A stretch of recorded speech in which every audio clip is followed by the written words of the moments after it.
All right, I think you're going to hear this here first. I've never heard anyone suggest this idea. I was talking to my dad the other day and saying, what could we do to really change the course of politics here in this country? My dad's a very leaning neoconservative, I guess you could say.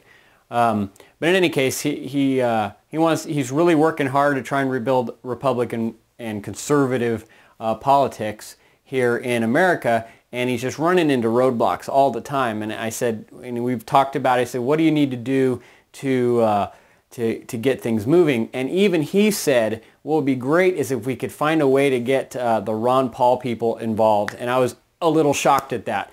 And so I threw the idea out and said, what would be perfect for that? What would just make that happen? I'll tell you what would make that happen. To make Ron Paul the House Minority Leader. That would energize us. That would get me wanting to be involved again, because I don't want to be involved.